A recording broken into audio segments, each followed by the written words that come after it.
the Book of Ruth.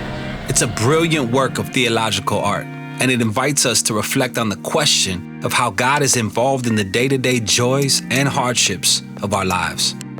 There are three main characters in the book: Naomi the widow, Ruth the Moabite, and Boaz the Israelite farmer. Their story is told in only 4 beautifully designed chapters. Let's just dive in and see how it all unfolds. Chapter 1 opens with this line: "In the days when the judges ruled." It reminds us of the very dark and difficult days from the book of Judges. And here we meet an Israelite family in Bethlehem, struggling to survive through a famine. In search of food, they move on to the land of Moab, Israel's ancient enemy. And there the father of the family dies, and the sons marry 2 Moabite women, Ruth and Orpah. And then the sons, they die too, leaving only Naomi and these new daughters-in-law. Naomi has no reason to stay anymore, so she tells her new daughters-in-law that she's moving back home. She knows that the life of an unmarried foreign widow in Israel is going to be very hard, so she urges the women to stay behind. Orpah agrees, but Ruth doesn't. She shows remarkable loyalty to Naomi, saying, "Wherever you go, I'm going to go. Your people will become my people, and your God will become my God." And so the two of them return to Israel together, and the chapter concludes with Naomi changing her name to Mara, which means bitter in Hebrew, and she laments her tragic fate. Chapter 2 begins with Naomi and Ruth discussing where they're going to find food. It just so happens to be the beginning of the barley harvest, and so Ruth goes out to look for food and just so happens to pick up some grain in a field of a man named Boaz, who just so happens to be Naomi's relative. We're told that Boaz is a man of noble character, and he notices her. So after finding out more about her story, he shows remarkable generosity to her. He makes these special provisions so that the immigrant Ruth can gather grain in his field. And in doing so, Boaz is actually obeying an explicit command in the Torah to show generosity to the immigrant and the poor. Boaz is so impressed by Ruth's loyalty to Naomi, he prays for her that God will reward her for her boldness. So Ruth comes home that day, and Naomi finds out that she met Boaz, and she's thrilled. She says Boaz is their family redeemer. Now, this family redeemer thing was a cultural practice in Israel, where if a man in the family died and he left behind a wife or children or land, it was the family redeemer's responsibility to marry that widow, take up the land, and protect that family. Naomi begins to hope that perhaps there might still be a future for her family. Chapter 3 begins with Naomi and Ruth making a plan to get Boaz to notice their situation.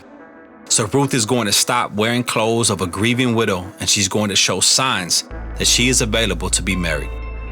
And so Ruth goes to meet Boaz on the farm that night. And as she approaches, Boaz wakes up, and he's totally startled. Ruth makes her intentions very clear. She asks if Boaz will redeem Naomi's family and marry her. Boaz is once again amazed by Ruth's loyalty to Naomi and her family, and he calls Ruth a woman of noble character.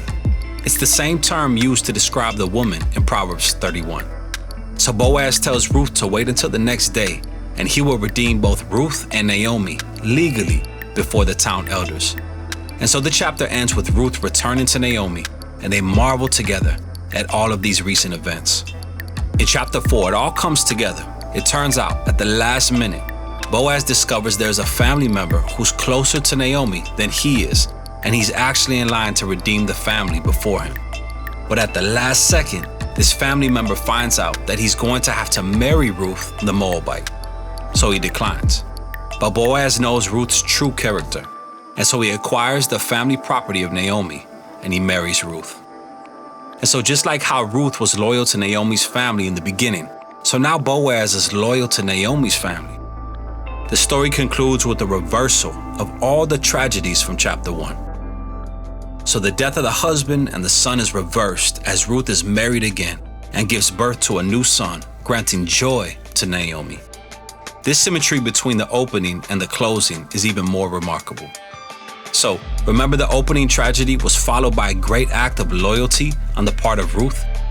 And that is now matched by Boaz's act of loyalty that leads to the family's final restoration. This symmetry highlights the design of the internal chapters as well. Each of the chapters begins with Naomi and Ruth making a plan for the future, and that's followed by a providential meeting between Ruth and Boaz. And each chapter concludes with Naomi and Ruth rejoicing at what's taking place.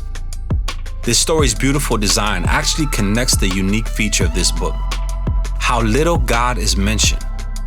The characters talk about God a few times, but the narrator actually never once mentions God doing anything directly in the story. And that is its brilliance. Because God's providence is at work behind every scene of the story, weaving together the circumstances and choices of all these characters. So Naomi's tragedy leads her to think that God is punishing her, but actually the whole story is about God's mission to restore her and her family. And he's doing so through Ruth's boldness and loyalty, which brings healing to Naomi's life. But not without Boaz, who is a no-nonsense farmer who's full of generosity and loyalty. And so God uses his integrity combined with Ruth's boldness to save Naomi and her family. So this story brilliantly explores the interplay of God's purposes and will with human decision and will. God weaves together the faithful obedience of his people to bring about his redemptive purposes in the world. And that leads to the real end of the story. The Book of Ruth concludes with a genealogy showing how Boaz and Ruth's son, Obed, was the grandfather of King David, from whom came the lineage of the Messiah. And so all of a sudden, these seemingly mundane, ordinary events in the story are woven into God's grand story of redemption for the whole world. And so the Book of Ruth invites us to consider how God might be at work in the very ordinary, mundane details of our lives as well. And that's what the Book of Ruth is all about. Hey, we're a nonprofit, so if you find this video helpful, we would love your support in reaching our next goal. Even a couple of dollars a month helps create these resources. So join Streetlights and get behind the movement to bring God's word to our generation.